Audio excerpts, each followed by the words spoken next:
जय हिंद। निफ्टी अपने all time high पर क्लोज हुआ। निफ्टी ने 21,900 क्रॉस हुआ, ऑलमोस्ट 21,900 के आसपास क्लोज हो गया। एक अच्छा खासा फ्लैग ब्रेकआउट आया है, तो डेफिनेटली ये तो एक साइन है कि बुल मार्केट है। बैक टू बैक अच्छे रिजल्ट्स भी आ रहे हैं। अब इस बीच में अभी ज्योति सीएनसी का आईपीओ आया था, अब वापस से एक और मेडी असिस्ट का आईपीओ आया है। देखेंगे कि किस तरीके का आईपीओ है, एनालिसिस करेंगे उसके, लगाना है नहीं लगाना। यहां पर मैं आपको सब कुछ दिखाऊंगा, वैल्यूएशंस क्या है, फंडामेंटल्स क्या है, ओएफएस है, 100% इशू है, वगैरह वगैरह। ये सब हम लोग डिटेल में हर बार की तरह डिस्कस करेंगे। और फिर मैं आपको बताऊंगा कि सबसे बड़ी बात, कितने लॉट लगाने हैं, क्या लिस्टिंग गेन हो सकता है, क्या ओवर सब्सक्रिप्शन हो सकता है।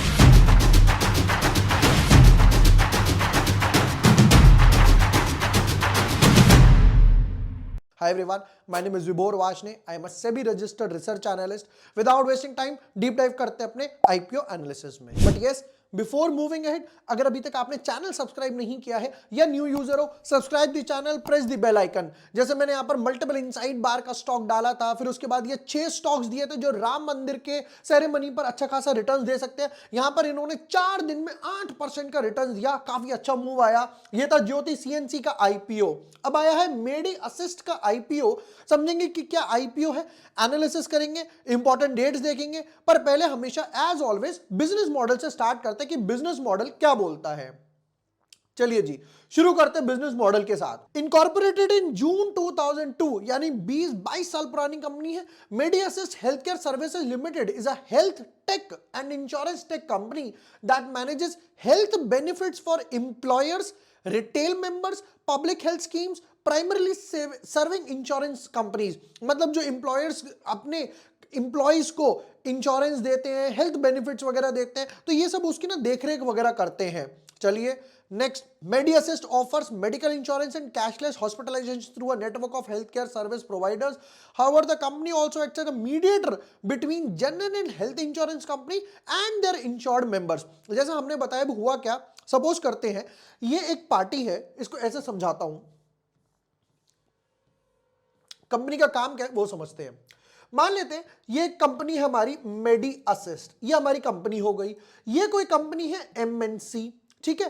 अब इस बीच इस बंदे को लेना है लेट्स से इंश्योरेंस, इसको इंश्योरेंस लेना है, तो अब इसको इंश्योरेंस लेना है, तो ये डायरेक्ट इसके पास नहीं जाएगा। मान लेते हैं ये इंश्योरेंस कंपनी है, ये डायरेक्ट इसके पास नहीं जाएगा हेडेक लगाएगा। ये क्या करेगा, ये इसको आउटसोर्स कर देगा। ये मेडी असिस्ट वाले को बोलेगा कि मेरे यहां पर 50 इंप्लॉइज हैं, मुझे उनके लिए इंश्योरेंस चाहिए।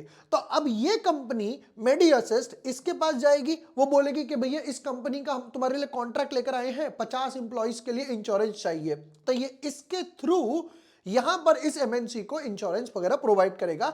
तो ये यहां बीच में दोनों के लिए जो ब्रिज है उसको गैप फिल करता है, ये कंपनी का काम है। चलो नेक्स्ट पार्ट पर आते हैं। हॉस्पिटल्स वगैरह भी हो गए। The government and beneficiaries of public health schemes, government जो पब्लिक हेल्थ के लिए निकालती है, जनरल पब्लिक के लिए निकालती है, उनकी भी देखरेख करते हैं, ठीक है। 36 इंश्योरेंस कंपनी के साथ इनका अभी तक टाई अप वगैरह है, कोलैबोरेशन किया हुआ है। चलो अच्छी बात है। अब आ जाते हैं कुछ इंपॉर्टेंट पॉइंट्स पे, दैट इज इंपॉर्टेंट डेट्स वगैरह से स्टार्ट करते हैं। पहले तो आईपीओ आ रहा है 15 जनवरी को, 3 दिन तक आईपीओ रहेगा, तो ये हो गया 17 जनवरी को। 18 तारीख को अलॉटमेंट्स वगैरह आएंगी, किसी को अलॉटमेंट मिलेगी, किसी को नहीं मिलेगी, अगले दिन ही। इनिशिएशन ऑफ रिफंड्स या अनब्लॉकिंग 19 तारीख को, शेयर्स भी 19 को आएंगे, किसी को पैसा मिलेगा, किसी को शेयर्स मिलेगा। सैटरडे संडे की छुट्टी है। और 22 जनवरी जो कि इंडिया के लिए बहुत बड़ा दिन है, तो यहां पर इन भाई साहब की भी लिस्टिंग होने वाली है। चलिए जी नेक्स्ट पार्ट पर आते हैं। इंपॉर्टेंट डेट्स के बाद कुछ वैल्यूएशंस वगैरह देख लेते हैं कि कंपनी किस किस प्राइस बैंड पे लेकर आ रही है। फेस वैल्यू 5 रुपए, हम यूजुअली देखते हैं फेस वैल्यू 10 रुपए होती है, फिर कंपनी उसका सब डिवीजन वगैरह निकालती है, जब भी जैसे अभी नेस्ले वगैरह ने निकाला, यहां पर ऑलरेडी एक सब डिवीजन हुआ है। 5 रुपए फेस वैल्यू है। प्राइस बैंड रखा 397 टू 418 रुपए, 418। हम हमेशा अप्लाई करेंगे जब अगर कभी, वैसे तो डायरेक्टली फिल करने का ऑप्शन आता है, अगर कभी मैनुअली फिल करने का ऑप्शन आए तो हमेशा डालना है ये वाला बैंड, दैट इज 418। 35 शेयर्स का एक लॉट इन्होंने कंपनी ने रख दिया। अब आते हैं मोस्ट इंपॉर्टेंट पॉइंट पे, that is total issue size. कितना पैसा उठा रहे हो वो बताओ। तो कंपनी यहां पर बोल रही है कि भैया मुझे 1171 करोड़ 1171 करोड़ रुपए चाहिए। और ध्यान से देखो पूरा का पूरा ओएफएस है, पूरा का पूरा पैसा जो है वो ओएफएस है। अब ये ओएफएस है क्या ये भी समझा देता हूं। कंपनी ने कहा भैया मैं अपना आईपीओ लेकर आना चाहता हूं, बहुत अच्छी बात है। अब कंपनी के पास दो ऑप्शन है, पहला fresh issue, fresh as the name suggest, नया नया ताजा ताजा इशू, फ्रेश इशू। दूसरा ऑफर फॉर सेल, जो पैसा फ्रेश इशू में आएगा वो जाएगा कंपनी के खाते में, कंपनी रिजर्व्स में।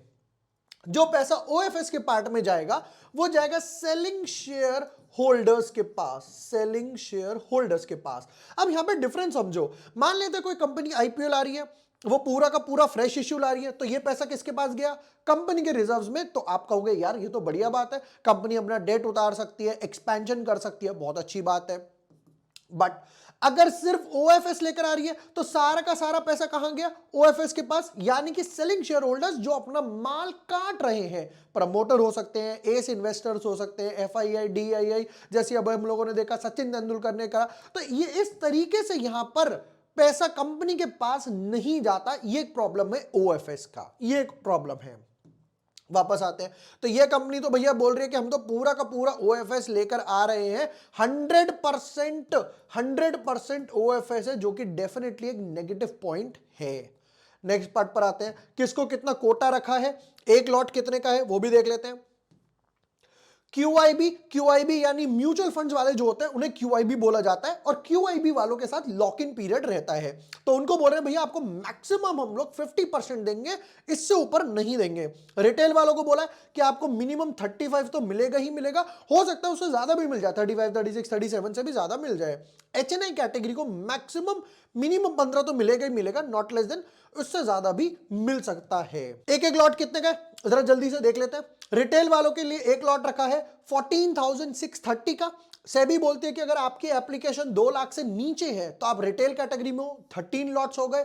अगर 2 लाख से ऊपर है आपकी कैटेगरी एप्लीकेशन या कैपिटल, ये सेबी का रूल्स है बेसिकली, तो यहां पर ये बोलते हैं कि आप आओगे एचएनआई कैटेगरी में, और 10 लाख से ऊपर आओगे तो आओगे बिग एचएनआई कैटेगरी में। फाइनेंशियल्स में जाने से पहले एक बार प्रमोटर होल्डिंग, प्रमोटर के पास अभी ऑलरेडी 67% है। 67, हम लोग यूजुअली करते हैं 70 हो, 75 हो, बट उसके बाद देखो कितना ज्यादा डाइल्यूट कर दिया, ये 50 से भी नीचे चला गया, 45-46% रह गया, जो कि थोड़ा सा मुझे नेगेटिव लग रहा है।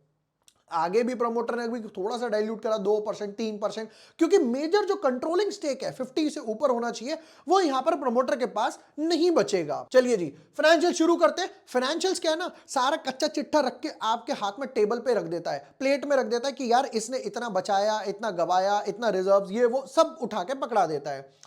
तो एसेट्स ये पूरे साल की बैलेंस शीट है, ये भी पूरे साल की बैलेंस शीट है, ये भी पूरे साल की बैलेंस शीट है, और ये हाफ ईयर की बैलेंस शीट है, तो हम इसको मल्टीप्लाई बाय 2 कर सकते हैं इक्विवेलेंट बनाने के लिए।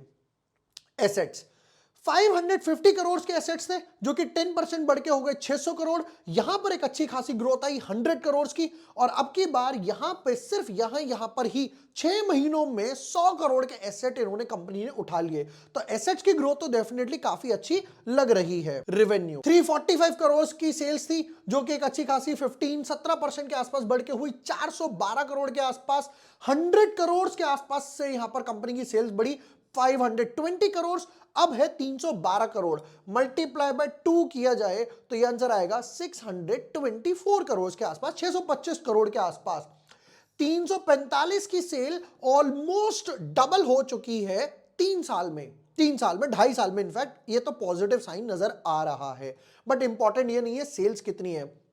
कई कंपनी होती हैं सेल्स करती हैं बट वो भी फिर भी लॉसेस वगैरह में रहती हैं, तो उसका कोई फायदा ही नहीं है। प्रॉफिट देखते हैं, प्रॉफिट आफ्टर टैक्स कंपनी का कितना बच रहा है। 345 करोड़ की सेल पे 38 करोड़ के आसपास का प्रॉफिट था। प्रॉफिट मार्जिन कुछ रहा मोटा मोटा 11% के आसपास। 412 करोड़ की सेल्स पे 63 करोड़ था, मार्जिन बढ़ के हो गया 15 करोड़ का, काफी अच्छी बात है। 518 करोड़ पे 75%, अगेन समवॉट अराउंड 14% के आसपास हो गया। अब वापस से 312 पे 45, तो ये तो पहले हो गया 90 करोड़, और उससे भी इंपॉर्टेंट कहीं ना कहीं वही 14-15% के आसपास का मार्जिन है। तो कंपनी 11 से 15% के कांस्टेंट मार्जिन मेंटेन करके चल रही है, वो अच्छी बात है। चलिए जी, अब आ जाता है नेक्स्ट पार्ट पे। पहली बात, ऑब्जेक्टिव्स वगैरह तो कुछ होंगे ही नहीं, क्योंकि सारा का सारा पैसा सेलिंग शेयर होल्डर्स के पास जा रहा है। रिटर्न ऑन कैपिटल एम्प्लॉयड 25% के आसपास, रिटर्न ऑन नेटवर्थ 19% के आसपास, यानी कि कंपनी के पास डेट अभी भी है। इन्होंने आईपीओ कैलकुलेट करा है, एक रेशियोज। प्री आईपीओ इनके हिसाब से ईपीएस होना चाहिए 10 का, बाद में ड्रॉप होगा क्योंकि नंबर ऑफ शेयर्स वगैरह डाइल्यूट होंगे। पीई रेशियो 38 का था, ये वापस से और बढ़ के हो जाएगा 64 का। 64 के पीई रेशियो के हिसाब से थोड़ा सा ज्यादा लग रहा है। अच्छा, अब देखेंगे लिस्टिंग गेन कितने हो सकते हैं, ओवर सब्सक्रिप्शन कैसा हो सकता है। जैसा मैंने ज्योति सीएनसी में भी बोला था, इसे कहते हैं इंसेप्शन, अपने आप को ही देख रहा हूं, इसे कहते हैं। अब यहां पर ज्योति सीएनसी में मैंने बोला था कि भाई 25 टाइम्स है तो ऊपर जाएगा ही जाएगा, और ज्योति सीएनसी यहां पर 40 टाइम्स के आसपास इजीली गया था। अब आई मेडी असिस्ट की बारी। मेडी असिस्ट जब ये 410 रुपए, 410 411 था कुछ, 418 का प्राइस बैंड लेकर आ रहे हैं, तो कितना लिस्टिंग गेन वगैरह हो सकता है वो समझ लेते हैं। नंबर 1, पर शेयर 418 रुपए, ठीक है, over subscription listing gain. Number 1 definitely apply करने वाले हैं, क्योंकि मार्जिन इंप्रूव हुए हैं, फाइनेंशियल्स इंप्रूव हुए हैं, डेफिनेटली प्रमोटर की होल्डिंग्स थोड़ी सी ड्रॉप हुई है, और उससे भी मोस्ट इंपॉर्टेंट पूरा का पूरा ओएफएस है, ये एक प्रॉब्लम है। सेक्टर अच्छा है, इंश्योरेंस सेक्टर ग्रो कर रहा है, एमएनसीज ग्रो कर रही है, तो एक जो बीच का ब्रिज है वो फिल करने के हिसाब से इनका दिखाई दे रहा है कि अच्छा खासा सेक्टर, अच्छा खासा बिजनेस इनके पास आ रहा है। बट हाँ, ये जो दो चीज थी, ओएफएस और प्रमोटर होल्डिंग्स, उसकी वजह से उतने अप्लाई नहीं करूंगा कि भर भर के अप्लाई किया जाए, लिमिटेड लॉट्स में ही अप्लाई करने वाले हैं। ओवर सब्सक्रिप्शन की बात करूं तो समवट अराउंड 30 टाइम्स के आसपास ओवर सब्सक्रिप्शन आएगा। डू नॉट एक्सपेक्ट कि बंपर ओवर सब्सक्रिप्शन, इतना ज्यादा ओवर सब्सक्रिप्शन आएगा 30-35 टाइम्स के आसपास ओवर सब्सक्रिप्शन आएगा। लिस्टिंग गेन तो यहां पर 15% के आसपास से ग्रो कर रहे हैं, तो वही हम लोग अपना रडार पे रखेंगे। यहां पर 12-18% के आसपास मैं लिस्टिंग गेन एक्सपेक्ट कर रहा हूं, और इसी हिसाब से मैं अप्लाई करूंगा, उतने ही लॉट्स के हिसाब से करूंगा, ढेर सारी क्वांटिटी में नहीं, 2-4 लॉट मल्टीपल अकाउंट से 2-4 2-3 लॉट के हिसाब से ही अप्लाई करने वाले हैं। ये थे मेडी असिस्ट के डिटेल्ड एनालिसिस। वीडियो पसंद आया हो share with your friends, like and subscribe. Thank you for watching the video, lots of love.